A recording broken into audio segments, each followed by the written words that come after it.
काली नजर। माँ, माँ। अरे क्या माँ माँ कर रहा है? बकरी का बच्चा है क्या? अरे माँ, मजाक छोड़ो। मुझे फाइनली वो मेन चौराहे वाली दुकान मिल गई है। अब देखना, आपका बेटा दुगनी स्पीड से पैसा कमाएगा। ओफो, ये क्या? मेरी ऑनलाइन मेकअप क्लास चल रही है। इतनी जोर से क्यों बोल रहे हो आप दोनों? अरे मेरी धर्म पत्नी जी, मेकअप क्लास बाद में करना। वो चौराहे वाली दुकान मिल गई है हमको। अरे वाह! रुको, मैं अपनी माँ को फोन लगाकर बता देती हूँ। अरे मैं भी अपने रिश्तेदारों को बता देती हूँ। कितनी खुशी की बात है। हाँ हाँ, मैं भी अपने दोस्तों को बता देता हूँ। 1 हफ्ते बाद रजिस्ट्री है। बस, घर में खुशी का मौका था।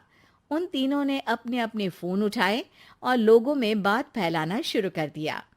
और रही सही कसर, श्वेता बहू ने अपने पड़ोस में सबको बताकर कर दी।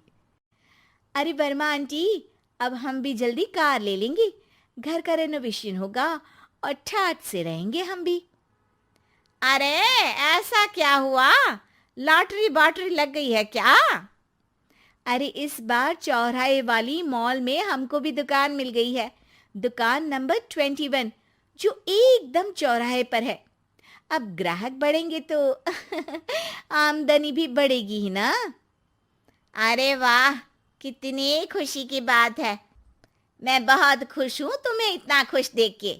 बाकी एक बात कहूँ, सबको मत बताते फिरना। किसी की नजर लग जाएगी तो खुशी की खबर वापस लौट जाएगी। हैं? ऐसे थोड़ी ना होता है। अब डरा रही हो। अरे सही कह रही हूँ। काली नजर कहते हैं इस चीज को, जब आप किसी को कुछ बताओ और वो काम बिगड़ जाए। अरे लेकिन मैं तो। तुमने सबको बता दिया ना? हाँ, फोन लगा लगा के। अब बच के रहना। काली नजर बड़ी खतरनाक होती है। श्वेता इतनी खुश रहती है कि वो वर्मा आंटी की बात पर ध्यान ही नहीं देती, जबकि पड़ोस में और भी लोगों से खुशी की खबर शेयर करती रहती है। अगले दिन राजेश बहुत दुखी होकर घर आता है। अरे बेटा, क्या हुआ? मुंह क्यों सूजा हुआ है? मधुमक्खी ने काट लिया क्या? माँ, वो दुकान किसी और के पास चली गई। किसी ने ज्यादा भाव लगा दिया। अरे पर बात तो आपसे हुई थी ना उस दुकान वाले की। हाँ, आज मैं टोकन अमाउंट देने गया था, तब मुझे पता चला। कोई आकर सुबह मुझसे पहले ही ज्यादा अमाउंट दे गया। हम्म, काली नजर। क्या? क्या कहा? वर्मा आंटी ने समझाया था कि किसी को बताना मत, वरना काली नजर लग जाएगी। अच्छा, तुम्हें उनकी बात मान लेनी चाहिए थी। उनकी बात मान लेती, लेकिन उसके पहले ही सबको बता चुके थे ना हम तीनों। अरे अगली बार से ध्यान रखेंगे। कोई भी नई चीज होगी तो किसी को नहीं बताएंगे। तीनों कुछ दिन ऐसे ही रहते हैं, पर एक दिन श्वेता को एक मेल आता है। राजेश, मेरा ऑनलाइन मेकअप कोर्स कंप्लीट हो गया। अब मैं खुद का पार्लर खोल सकती हूँ। अरे वाह, अपने मोहल्ले में ही खोलते हैं। ये जो घर के सामने दुकान है ना, वहीं। हाँ, यहाँ सस्ती भी मिल जाएगी। अगले दिन श्वेता वर्मा आंटी के पास जाती है, मिठाई का डब्बा लेकर। अरे आओ आओ, कैसे आना हुआ? जोर से नहीं बोलूंगी।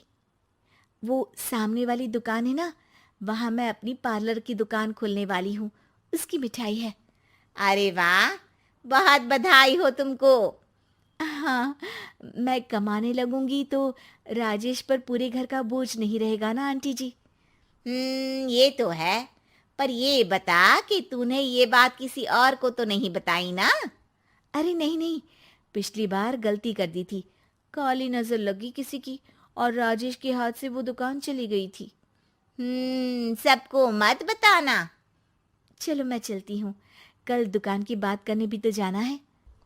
अगले दिन श्वेता दुकान के लिए मालिक से बात करने जाती है। अरे लेकिन दुकान तो हम कल रात को ही किसी को दे चुके हैं। कल ही? हाँ, कल ही। 2 दिन बाद कोई यहाँ पार्लर भी खोल लेगा। अब कहीं और दुकान देख लीजिए। अरे पर हमको भी तो पार्लर ही खोलना था। हाँ भाई, ये एक ही दुकान है, आधी आधी तो नहीं दे सकता ना मैं। राजेश और श्वेता घर पर हताश होकर आ जाते हैं। इस बार तो किसी को बताया भी नहीं था, अब किसकी काली नजर लग सकती है। सुनो, तुमने माँ को बताया था क्या? अरे कैसी बात कर रही हो, माँ की नजर थोड़ी ना लगेगी। पक्का तुमने किसी को नहीं बताया था ना? सिर्फ वर्मा आंटी को बताया था, उन्होंने ही मुझे किसी को नहीं बताने को कहा। अरे यार, तुम भी सही हो, मेरी माँ को नहीं बताने को कह रही हो, पर वर्मा आंटी को बताना तुम्हें जरूरी लगा। अरे वर्मा आंटी ने ही तो काली नजर के बारे में बताया था ना, वो हमेशा हमारा भला ही तो चाहती हैं। मेरी माँ भी हमारा भला ही चाहती है। अरे पर चिल्ला क्यों रहे हो? बात नहीं कर सकते क्या आराम से? नहीं आता वो आराम से बात करना, और करना भी नहीं चाहता हूं मैं। दुकान जाने का दुख गुस्से में बदल गया था और राजेश और श्वेता में बात बंद हो गई थी। 2 दिन बाद मोहल्ले में पार्लर का इनॉग्रेशन हुआ, जिसमें मोहल्ले के सभी लोगों को बुलाया गया, पर श्वेता, राजेश और माँ नहीं जाते। माँ, अंदर आ जाओ, क्या देख रही हो? अरे नया पार्लर देख रही हूं अपने आंगन से। देखो, माँ को दूसरे का सुख देखने में कितना मजा आ रहा है, मेरा दुख नहीं दिख रहा इन्हें। यहाँ मेरा पार्लर भी तो हो सकता था। अरे चुप रहो यार, हर बात में लड़ाई क्यों ढूंढ रही हो? राजेश और श्वेता फिर बहस करने लगते थे।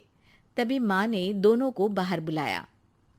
अरे जरा देखो तो, दुकान चलाने वाले का बोर्ड पर नाम क्या लिखा है? श्रुति वर्मा। गाड़ी निकाले बेटा, हमें कहीं जाना है। काली नजर का इलाज कराने? राजेश अपनी बाइक निकालता है। तीनों ट्रिपलिंग कर रहे हैं। माँ राजेश को उस मॉल वाली दुकान पर लेकर जाती है जहां राजेश अपनी दुकान खोलने वाला था। यही दुकान लेना चाहता था ना तू? हाँ, पर इनको भी दुखी करने लेकर आई हो क्या यहाँ पर दुकान दिखाकर? वहां काफी नहीं था? अरे श्वेता, थोड़ा सब्र रख, अभी पता चलेगा कि हम यहाँ क्यों आए हैं। बता, इस दुकान चलाने वाले का नाम क्या है? अनुपम वर्मा। कुछ समझ में आया?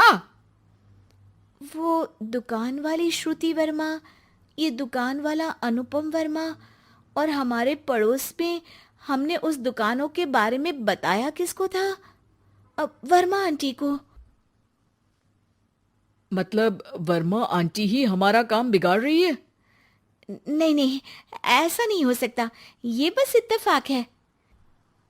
राजेश अपना फोन निकालता है और श्रुति वर्मा और अनुपम वर्मा के नाम फेसबुक पर सर्च करता है, जहां ये दोनों ही वर्मा आंटी के रिश्तेदार होते हैं। श्वेता को समझ में आ जाता है कि वर्मा आंटी की ही नजर खाली नजर है। अब क्या करना है? कोई भी खुशी की खबर हो तो काली नजर से बचना है, यानी वर्मा आंटी से बचना है। अरे पर मुझे ये समझ में नहीं आया कि वो हमारे साथ ऐसा क्यों करेंगी। अरे बेटा, एक सीख है, दूर के आदमी को आपकी तरक्की से कम परेशानी होगी, पड़ोसी को ज्यादा।